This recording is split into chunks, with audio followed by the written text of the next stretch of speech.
and most successful companies share one thing: they develop their people. The Success Launch Point makes it simple with on-demand courses, live coaching, and a thriving professional community. Your team will gain confidence, sharpen skills, and deliver more value, while staying loyal to the company that invests in them. To take your workforce to the next level, check out modernobserver.com/launchpoint.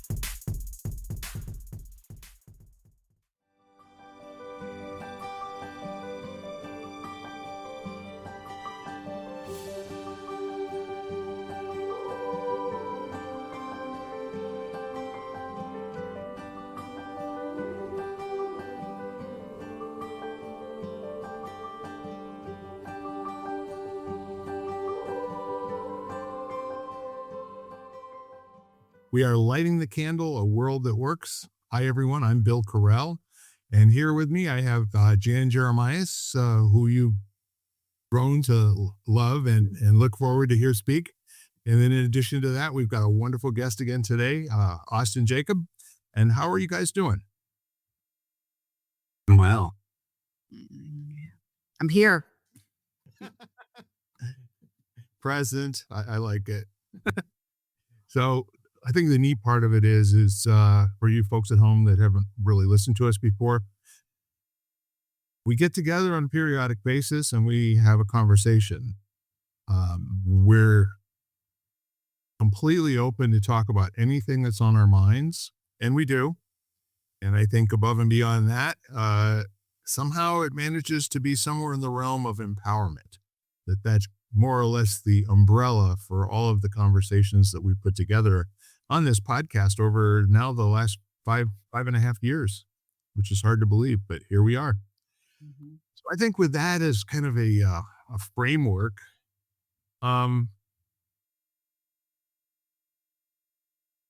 looking at the weather, looking at the time of year, looking at where we are in our life's journey process,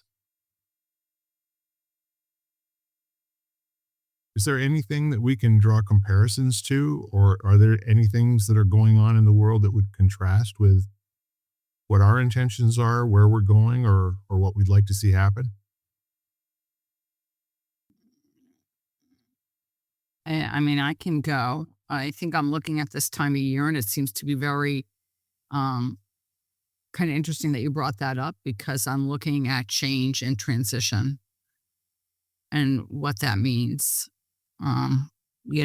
For me in my life, as I see certain things changing and, navigating that change, what's the best way to navigate the change, all those kinds of things, knowing that, in some of those changes, I don't have a choice,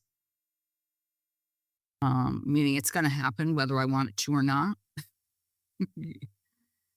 And I can get clearer and give examples, but that's what I'm thinking about. And it seems very apropos for this time of year, just because the seasons are changing. And so I thought, when you said that, I was like, okay, that's my life at the moment. I'm open for any specifics you want to bring to the conversation. I think all of us are in the midst of seeing what falling back feels like after we've adjusted the clocks. I've found that I am sleeping longer hours in the last 2 days and not necessarily waking up as rested as I felt I did last week.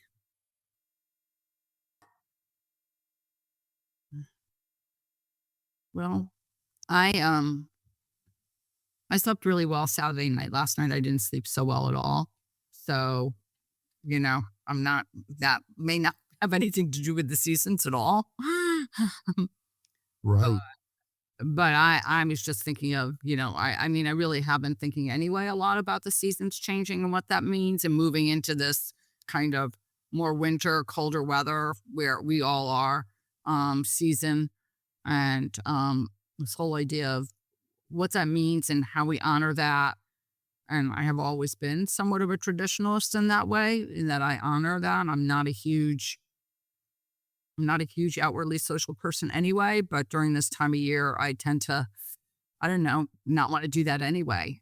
I'm very much very happy to say cozy up at home next to a fire kind of person versus venture out, and I think it's just very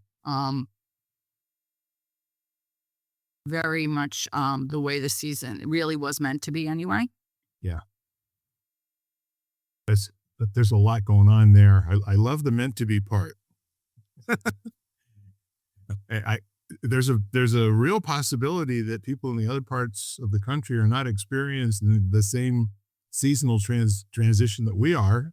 Right. Or other parts of the world, which, I think we all travel with a number of people who are not from the northern hemisphere and are now working off of opposite seasons.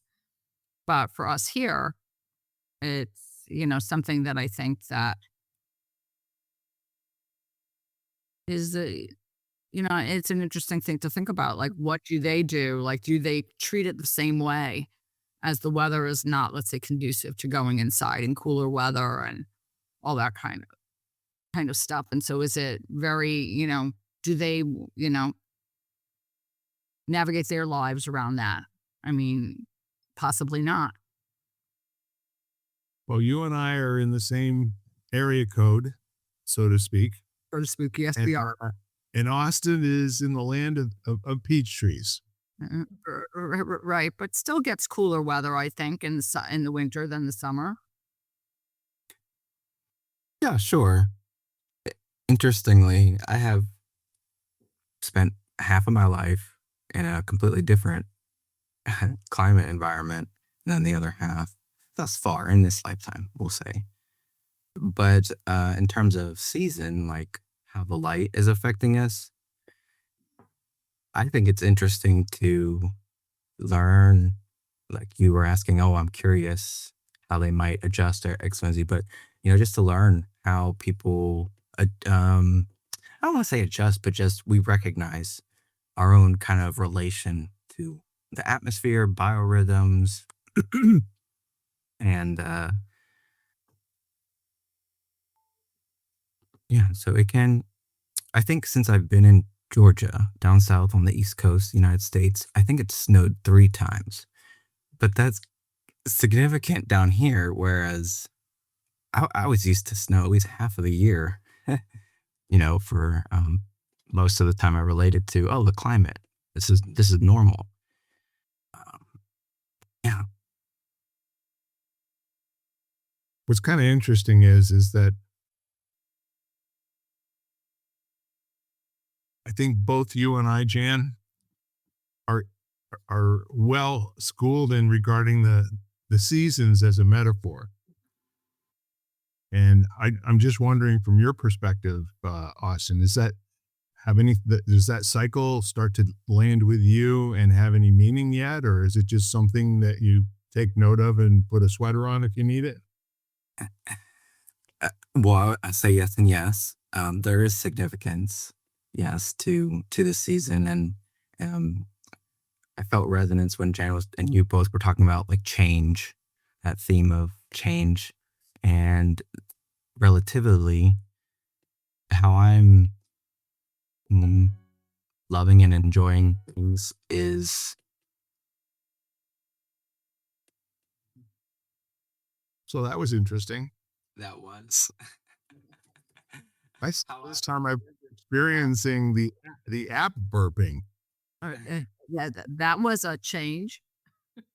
yeah, and now you on my screen you two switched, so that's kind of fun. There we are.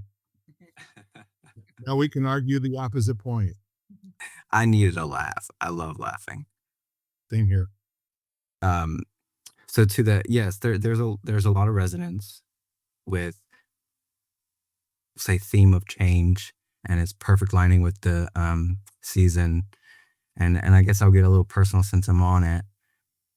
Ironic. Well, I don't believe in irony, but ironically, I was in my journal I think 2 days ago, and I just wrote down. I was talking about October and the end of October, and how since I have enough say evidence to relate things to in my own kind of way in terms of writing or journaling, I was able to correlate that there are certain things that come up theme wise. and change is a big one. But there's also a lot of other significance. But so then back to this resonance on the change. When Jan was talking, I felt I should just incubate and hold, because I think that's a big part of what's happening for me in my personal life with this change. It's it's beautiful. I wouldn't say it's what I was expecting, but it feels right to allow that incubation. Where I think, myself included, we might have a tendency to look forward to change in a way that is active, if that makes sense. So we like, even from a young age, it's almost, well, I could get into how it's biological, but just think in terms of like, do you remember the time when you wished you were 18, and then, couldn't wait for the next change? So it's not that, so there's like an active element to it. And that's not what I'm experiencing. I'm really experiencing a lot of letting go of that assertive place, not there's the D word, not to disregard it, because it's still kind of active. It's almost like preparing, and I'm a part of that preparation. And I'm seeing a lot of the change happening around my language and really how I'm going into just about everything, because it's so fun to have the conversations outside of this that I've had with myself of more in depth. What is this change that you're talking about? But again, I don't believe in irony that was the theme, Shannon, you brought up. This change is occurring, and I think everyone is experiencing this change a little bit differently. And I sure would love to continue to relate to that, but change. Isn't that the aphorism that the more things change, the more they stay the same, and that the anticipation of change is where we live, because change is so constant. We're always changing. There's, we're turning over the cells in our bodies, I think they say, every 7 or 8 years, which, gives rise to the notion of we're simply not the same people we used to be. Yeah, I'd say it's a little faster than that. Yeah. Than that.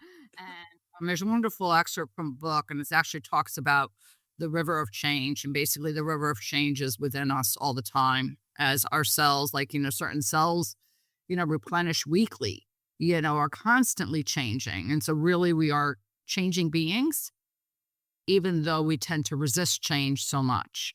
And that's, I think, what I was thinking about, like, somewhat, is that I think that we get used to being very used to being in a pattern of something, and we resist that difference, and that it might change. We like get accustomed to something, and the thought of change or the thought of things changing are very scary because they're unpredictable. That's why I loved what Austin shared about preparing, because the first word, and not in a passive way, but is to allow, to me, to allow the change, and like, and that it's going to change, and you can prepare. Like, I'm sitting there and I could resist the change that's happening now, but I really don't have a choice. It's going to happen whether I want it to or not. So, and I'm talking about, like, Tonka's decline over the past few weeks. Yeah.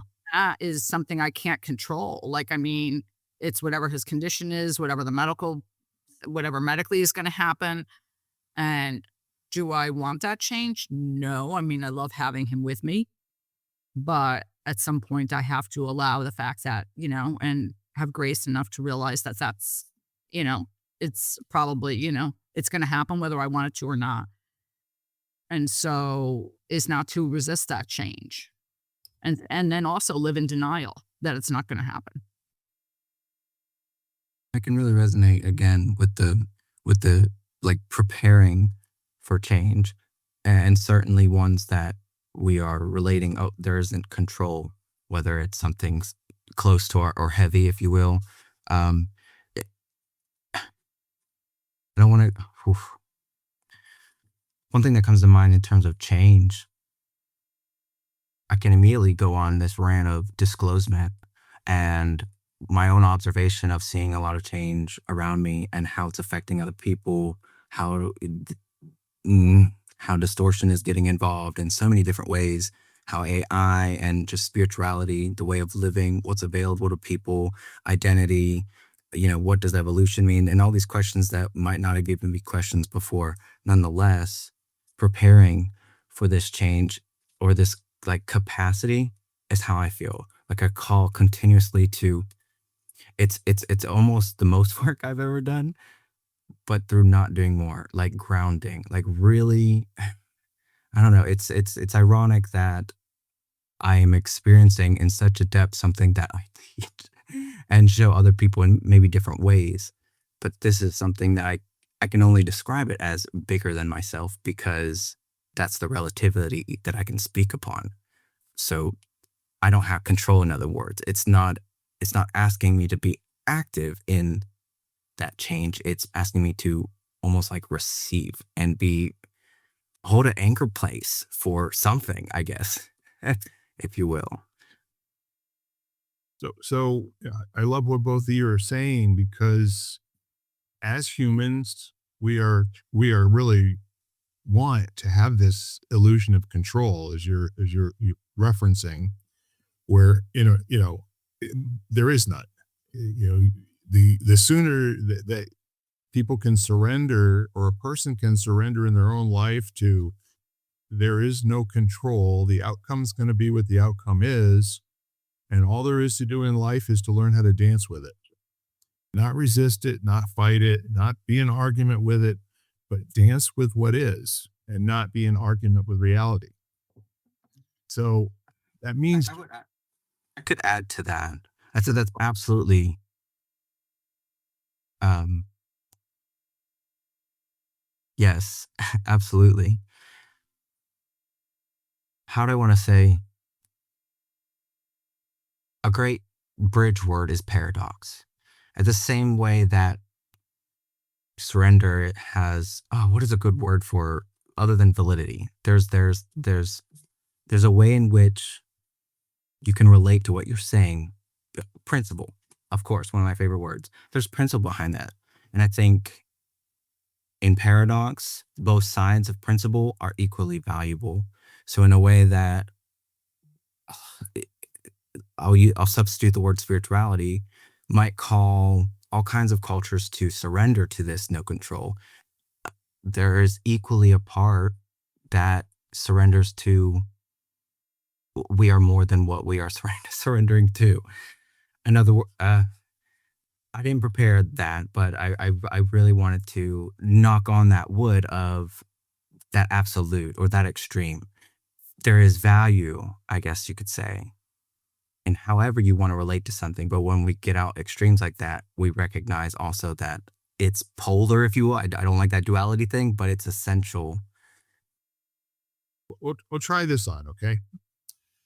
So the first stage of lighting the fuse of recognizing that you are in argument with reality is a word called surrender for the moment. Let's say that's the one that I'm choosing to begin the process of breaking down the resistance to what actually is and transforming it into a way of being that brings power.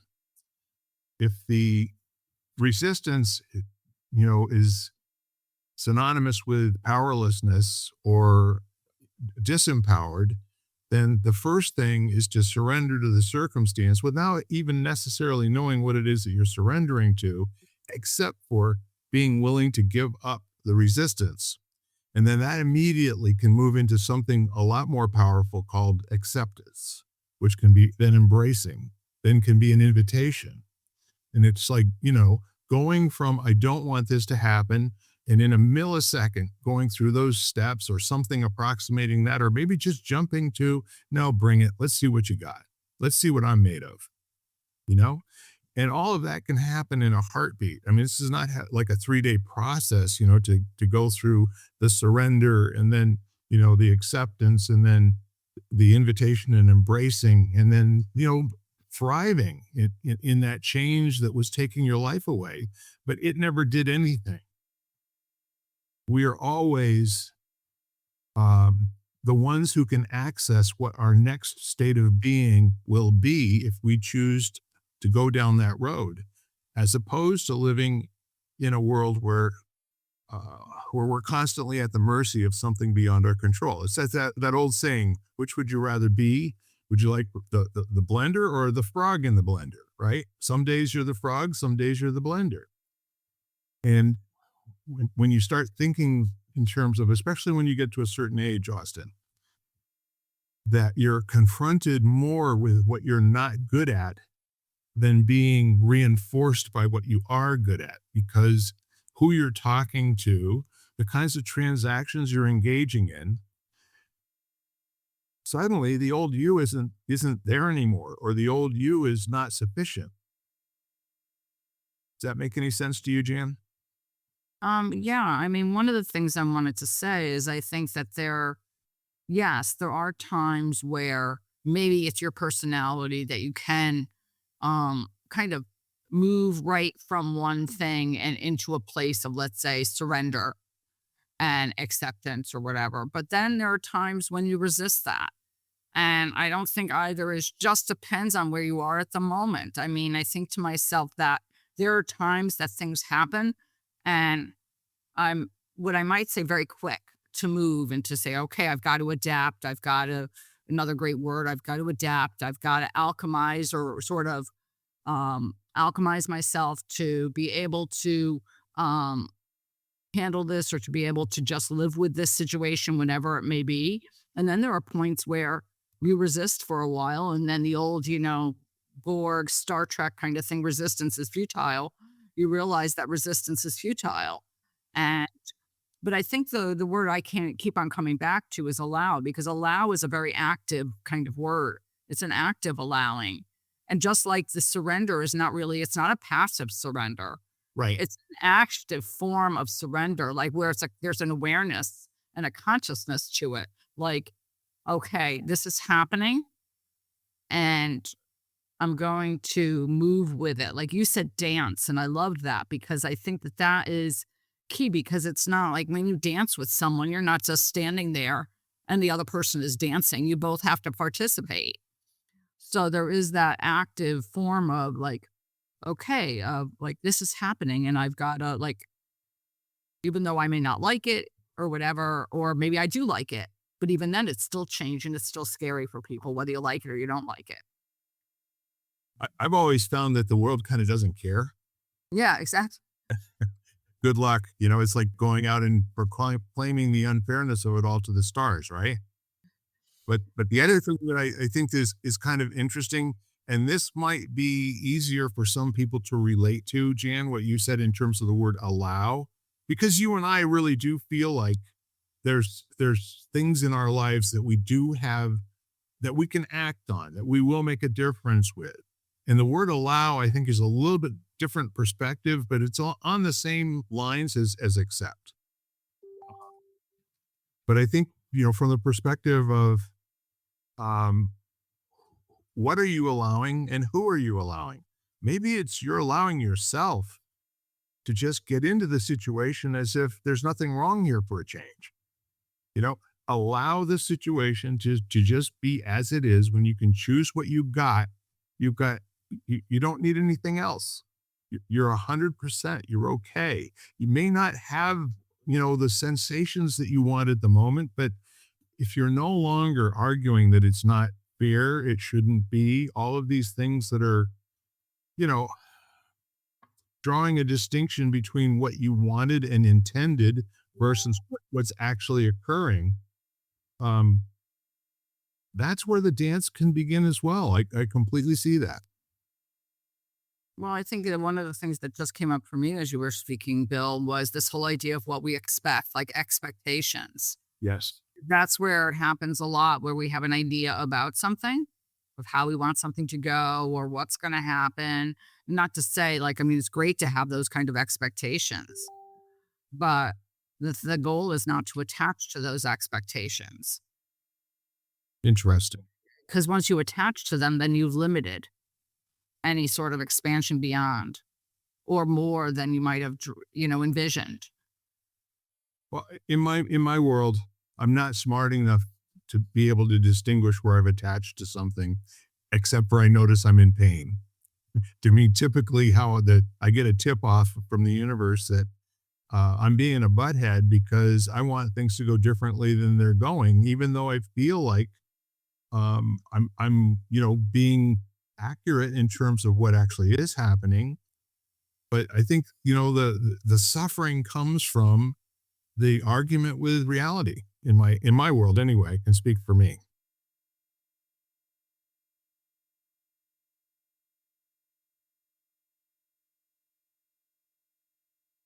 The other word that I think was brought up earlier that I want to go back to and kind of reflect on, the difference between arguing and dancing, there's a thing called grace, being gracious. And grace and graciousness has something to do with granting, granting being or granting occurrence, or, even granting acknowledgement. There's something going on right now. I'm not sure I understand it, but I can be in two different states or more. I can either be upset or I can be, as I think um, Austin was saying, I can be absorbing, I can be internalizing, I can be, like letting it in and see what it is after I've had a chance to observe. I think the universe is agreeing with everything that we're saying because we just keep getting these auditory tones that seem to just add more emphasis to the good points, I guess.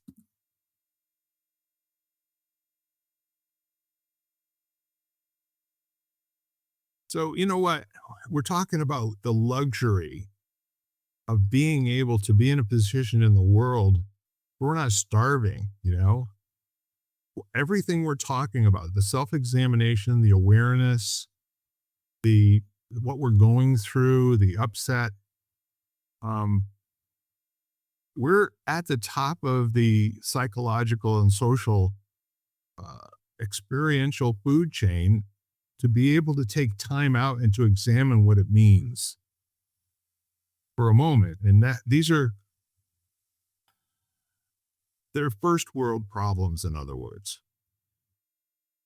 I can't imagine what it's like to be other than who I am, other than listening to other people speak and explain what it's like for them to be them, which I really enjoy doing. But the other thing that I'm left with is there's a quote that no matter how much I listen to somebody else tell me about who they are, the only thing I'm ever going to learn more about is who I am. This is our existence. It really structurally ends at the reach of our sentences and our senses. And by sentences, I mean our communication. So if we go back and we look at the whole notion of change and transition and all of that sort of thing, you know what comes to mind? We all know John McCain's story. I'll just recant what I'm talking about. So he was a prisoner of war of the North Vietnamese in the Vietnam War. He was a fighter pilot. He was downed, and for 5 years he was held captive. And he played a game. His game could never be that he was a victim and that he had no control over the circumstance. So rather than do nothing, you know what he did? He saw if he could provoke the guards into beating him. And if he could provoke the guards into beating him, he had the control.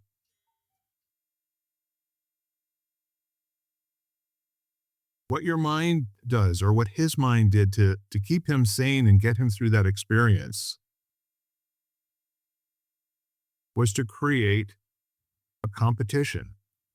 The guards were not in on it. They had no idea what he was doing. But his goal was to say, if I wake up after you guys get finished with me and if I'm functional the following day, I won. So in those kinds of stories,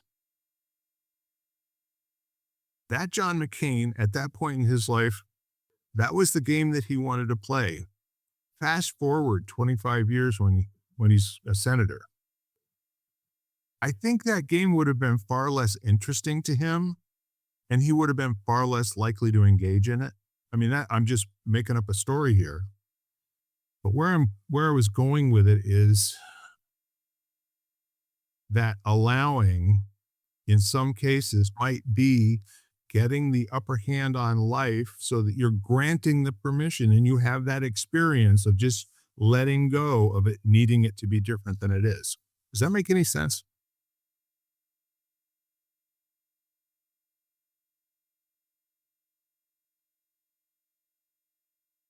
Well, I think that, what you just said is that basically is when you give up the resistance to it, you know, is that, not give up in the fact that you've like thrown in the towel. Right. But when you stop resisting whatever is happening, Yeah. that's really the allowing.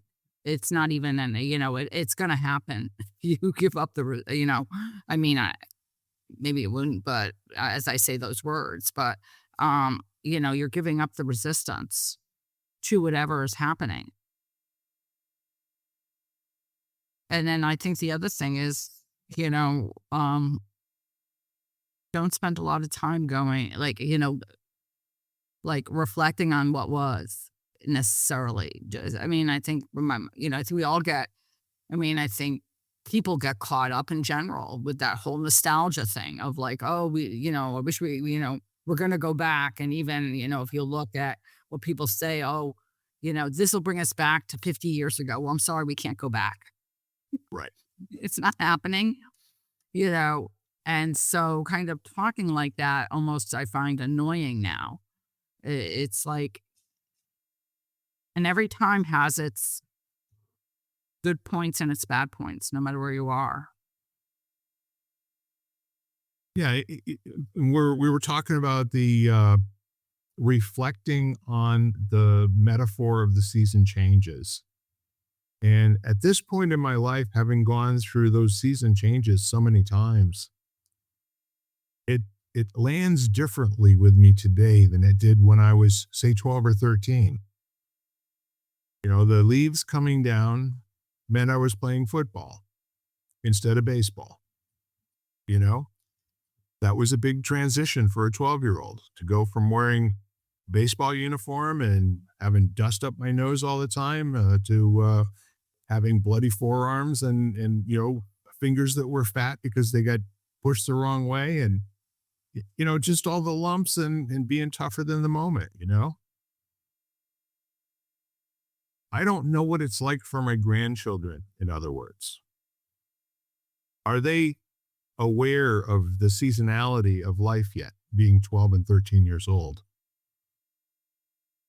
Are there things in the future, knowing that the seasons are going to change, that we find ourselves looking forward to and maybe missing out on what's actually happening? I'm telling you, I would immediately bargain away all the snow that's going to be coming in the next 3 months for almost any other kind of weather, okay?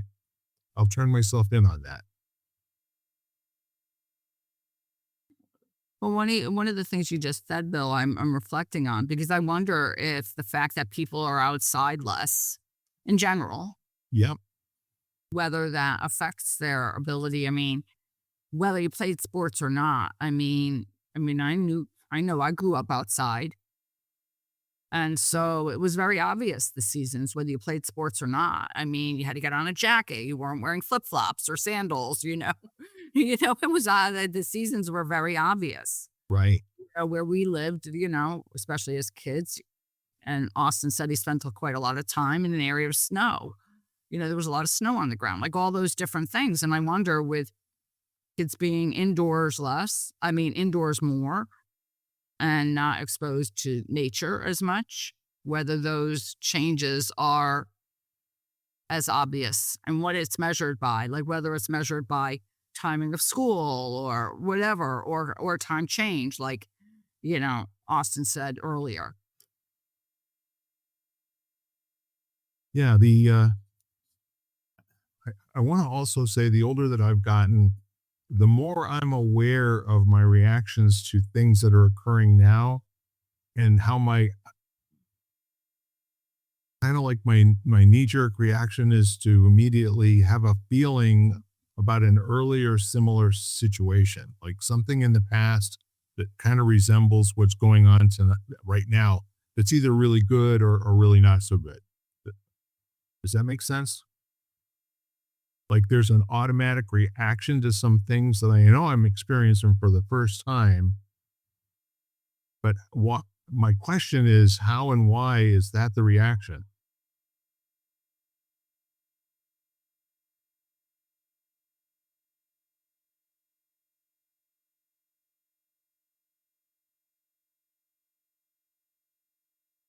So I'll give you an example.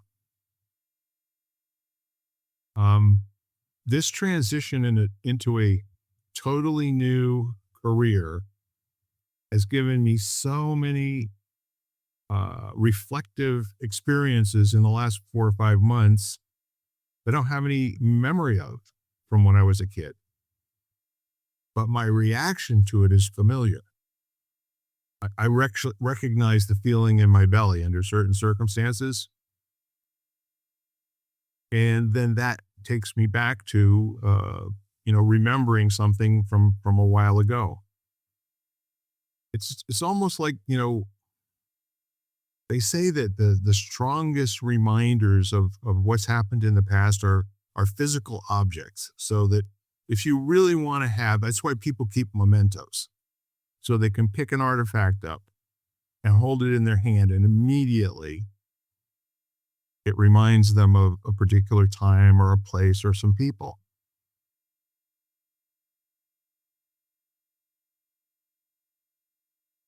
I mean, that makes me think of how the brain and biology connects to memory. Yep. I think there's a validity though, and also looking at how memory might be associated with past and imagination with future. And in my own personal belief, we have access to more than just memory and more than just imagination, but often those are the two that people relate to.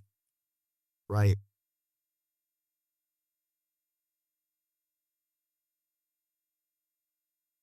I think when we're reacting to something, first of all, like if in a situation like that, to speak to Austin's point about memory, memory is so much more complex than we just remember something.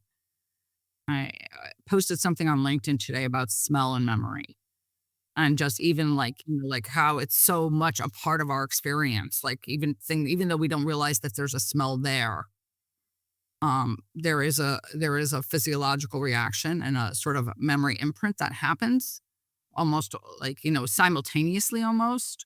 Right. I think that memory is so complex, and especially when you have a physiological reaction to something where there all of a sudden, that reaction, what that response is, then you might not know, you might not have experienced it before, but that sensation. You know what? And so, yes, different memories maybe come back that are not necessarily related. Yeah. Or you had that similar reaction because you're like, oh, I know what this feels like. This feels like that.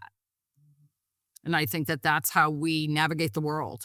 That's part of how we navigate everything. It's based on previous experience for, many of us of like, this is familiar to me. Well, I like that. And I'm also reminded of what you said when we first got on here, that this whole notion, there's change, right? And change is something that I think all of us know we're going through, or, we're at least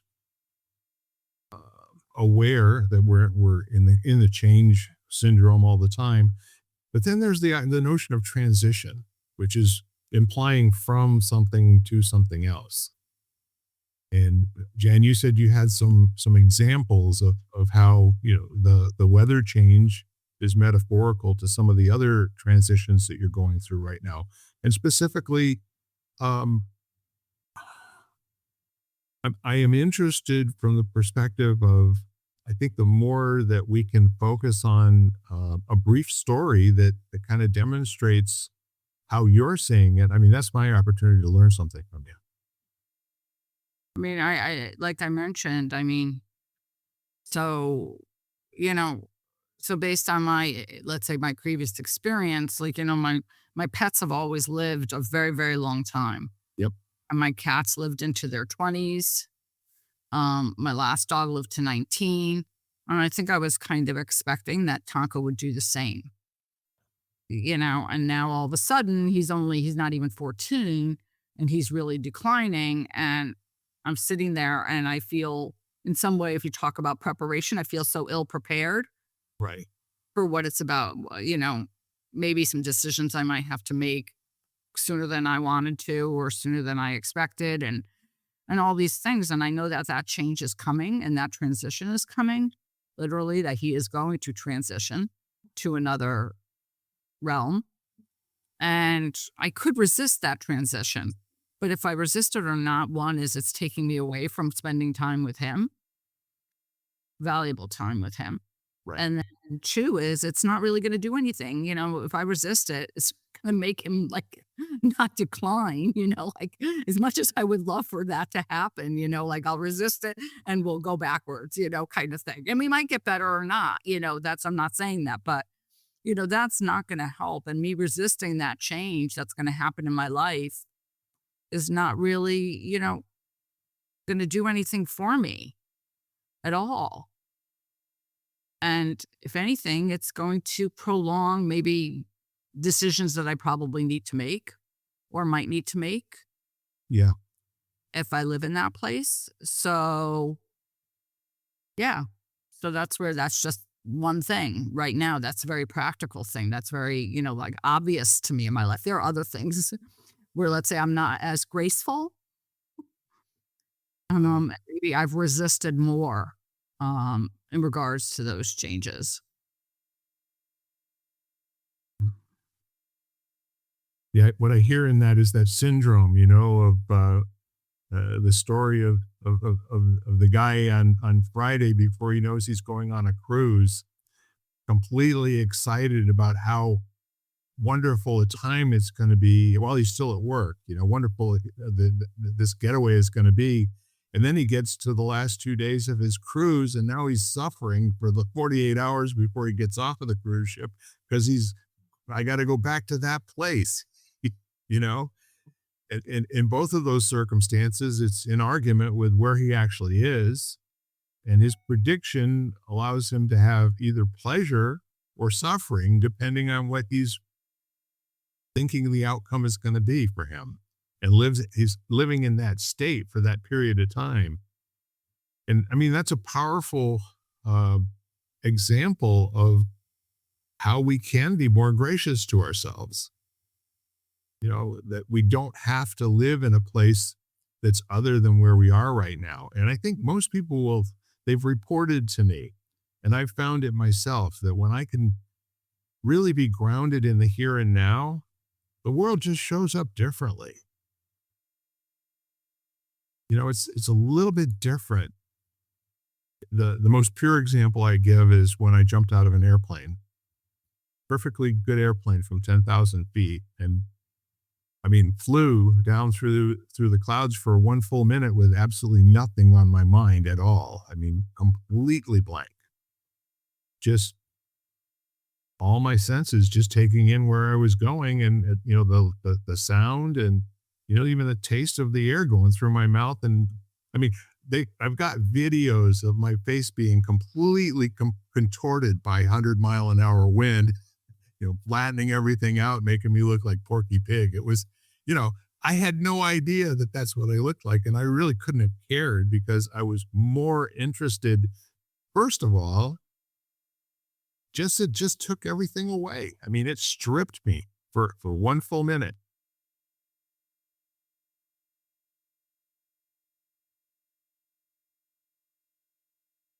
And I'm exhilarated. I'm actually having sensations in my body recalling that. And that was 25 years ago.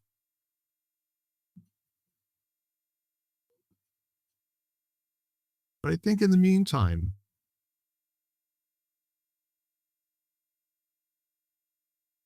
the notion of transition and the metaphors for it are also, I would say it's a function of communication and language, right?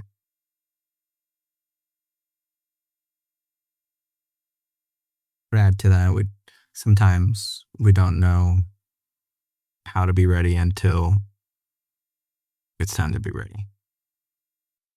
I guess, and I'll share vulnerably one aspect of change that I know is coming in a way that I don't have control, choosing that aspect to explain anyway. I don't have control, and it might be heavy and unprepared for it.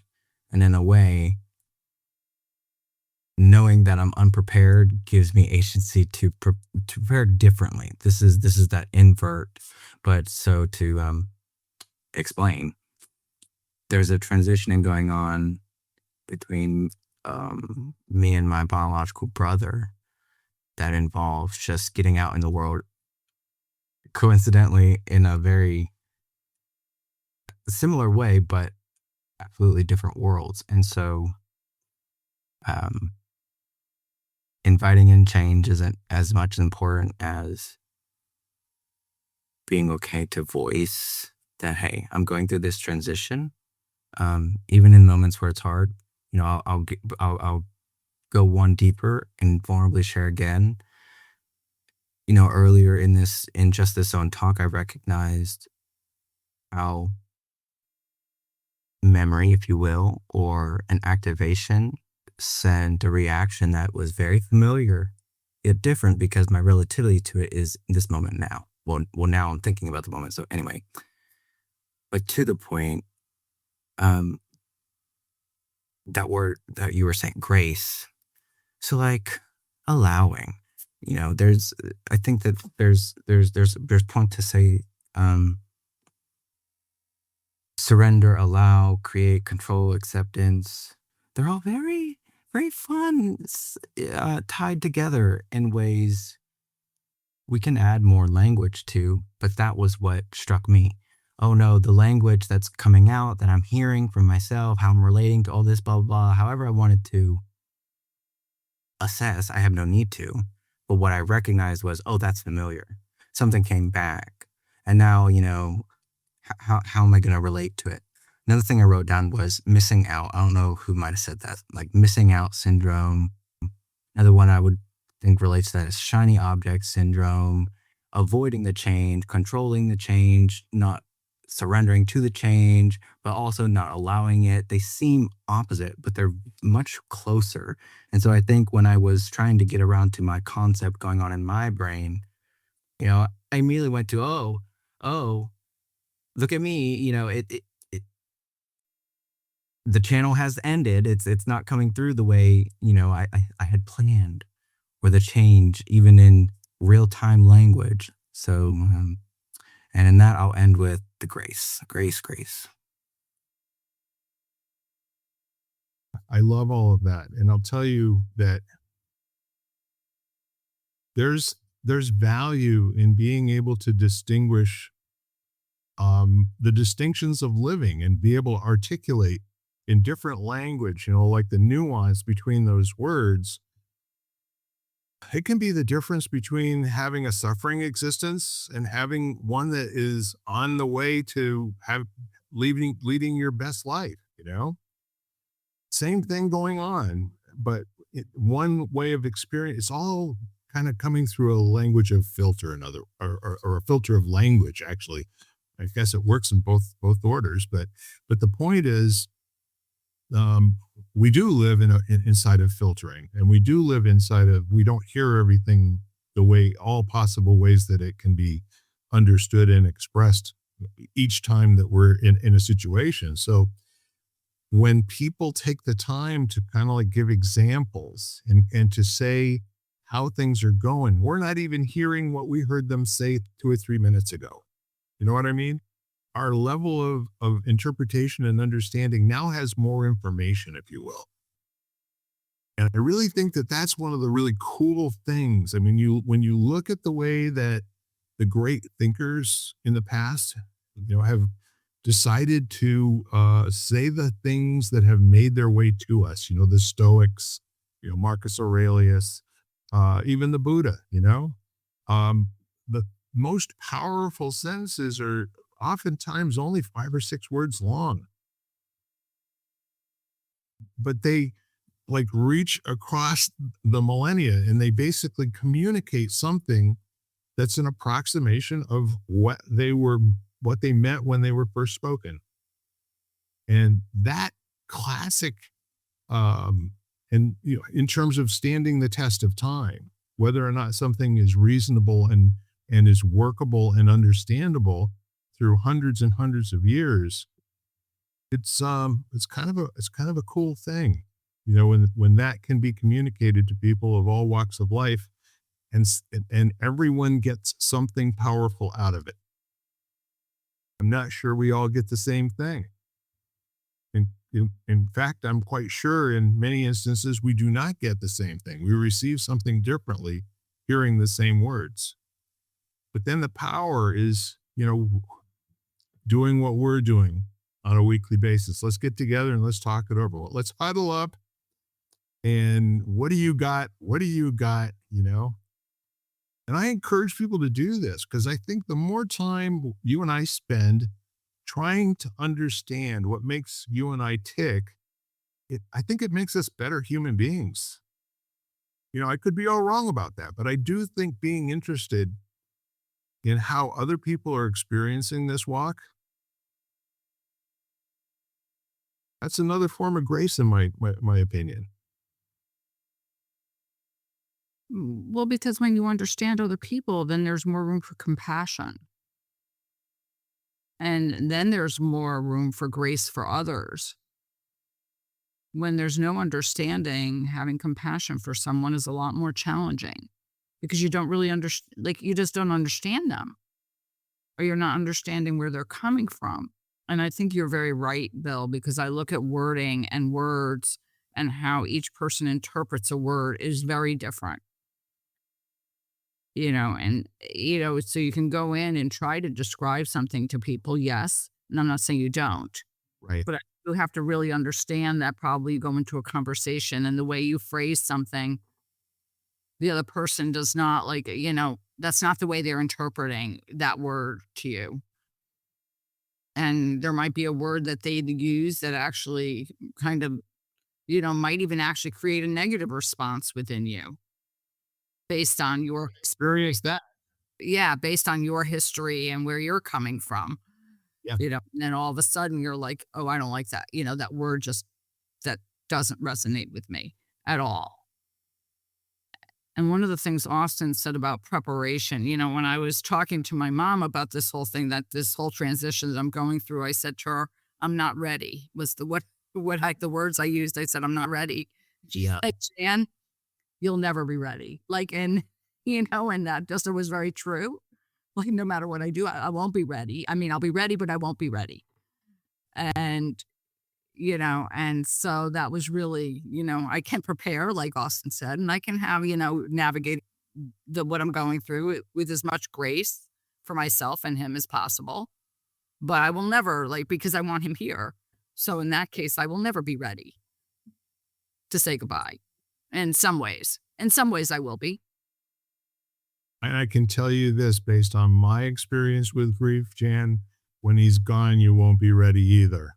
That's right. Exactly. I'm still not ready for my last 2 cats to be gone, and they've both been gone 2 and 5 years. So it's just, they're just still always with me. And my heart goes out to you, with what you're going through right now, especially because you're such a trained person. And there are just some things in life that you have to, let them be whatever they are, right? Hmm. However you're dealing with it, there's no style points being given out by anyone that I'm aware of, especially anyone that matters. Let's put it that way. And I guess the earlier, if I had found out earlier that there wasn't anybody keeping score, there's a lot of different circumstances that I could have possibly done something a little bit more powerful in, or handled a little bit differently, or maybe had a shorter period of struggle. But that's where I'm trying to live right now is to take responsibility for how I'm feeling, not like it's like there's something out there that I can't see taking things away from me or making me feel this way. But we all go through it. And I guess the game I'm playing right now is how brief a time can I be in this experience of powerlessness, or being broken down, if you will. It's just like a lawnmower that throws a rod and you've got oil all over the ground. You got to get right back in the mode of, mentally, metaphorically fixing whatever needs to be fixed for the moment. And then gradually or rapidly, whatever it is, back on top of the horse and in a powerful way, because not because it's the right thing, but it's what I said. It's, you and I have to be really unreasonable with this world, don't we? We're going to live powerfully, is immediately going to get the response from the universe. Well, let's just see about that. Or good luck with that. However, it's crackpots like us that make things happen, right? Or at least we're good at reporting what happened in some kind of language. So here we are. We've pretty much done it again.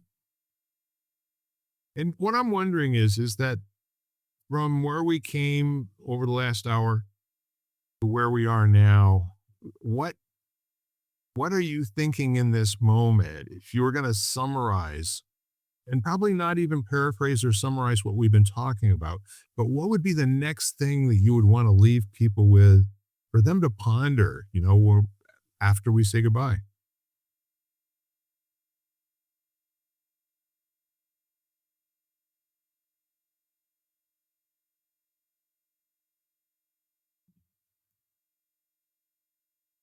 How can we allow more grace? Or how can we be more gracious in our allowance and surrender to language? How we relate to it, how we offer it, how we interpret, how we blame ourselves with it, how we blame others with it, how we use it, how we don't understand how we can use it, all the things. Yeah. Where's there grace, more grace in surrendering to it and allowing? It's a great question.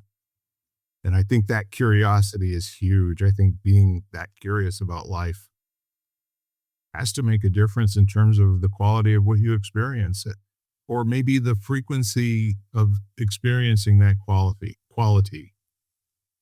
Wanting it is the first step. Going and really looking for it and creating it probably takes a lifetime to master, but kind of a worthwhile cause from what I'm hearing from you. I would buy into that in a heartbeat.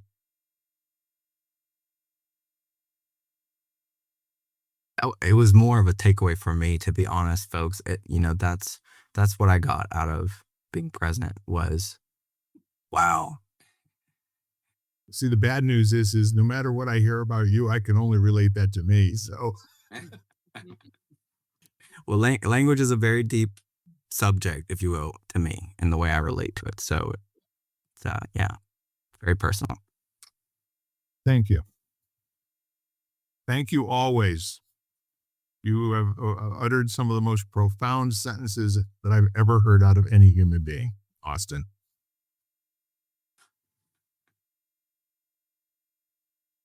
Thank I you. like I like it, in other words. Okay. Yeah. Thank you. Yeah. Yeah, well, yeah, I will say, out of all laughter and profound things I might say, even my family will, they have so many stories because they're just like, oh, what a goofball. So I don't know what they actually think about it, but they're always like, yeah, remember that thing that he said? Remember that idea he had? I just don't think in the same way, and that's okay. So giving myself grace in that too, you know, whether it's perception or language or just being a part of my own life, someone else's life. There's always more to be gracious with yourself for. So that was my takeaway today. It's a good Freely business. offered. Thank you.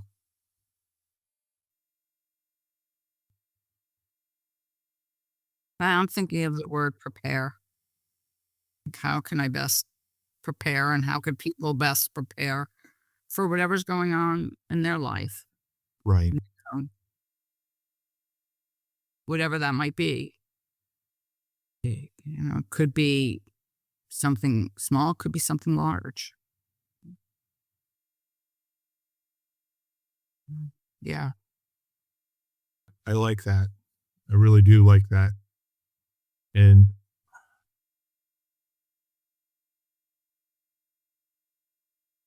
I will just leave it at I like it. And from my perspective,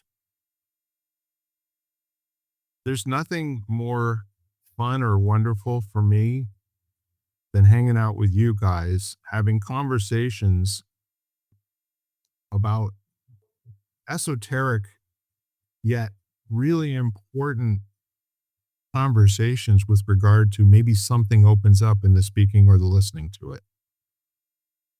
And again, I think everything that is being drawn out of us is from our future guests who are listening at in a different time. But these are the things they want to know about. I'm pretty sure about that. Don't ask me how, but so I think in the meantime, I'll take this opportunity to thank both of you once again for making a profound difference in my life.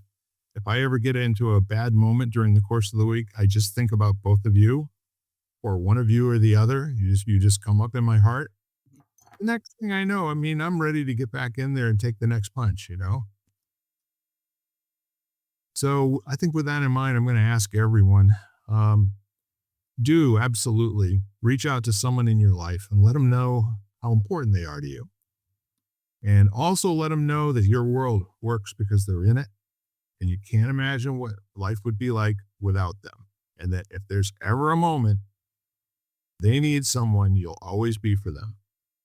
You'll be for them 24 hours a day. And they should test you on that. You know, give them that strong invitation to just try me, okay? Let's see if I'm here. And I also want to say, with that said, thank you very much. We are lighting the candle, a world that works. Doing this now for 5.5 years. You know, it's not too shabby. Anyway, thank you, Jan. Thank you, Austin. Thank you. Thank you both. All right. Bye-bye, all. You've been listening to Lighting the Candle, a World That Works, part of the Xvadio Podcast Network. You can catch every episode of Lighting the Candle, as well as the rest of the network, at xvadio.com, the Apple Podcasts app, YouTube, Spotify, iHeartRadio, Audible, Amazon Music, and wherever you find podcasts.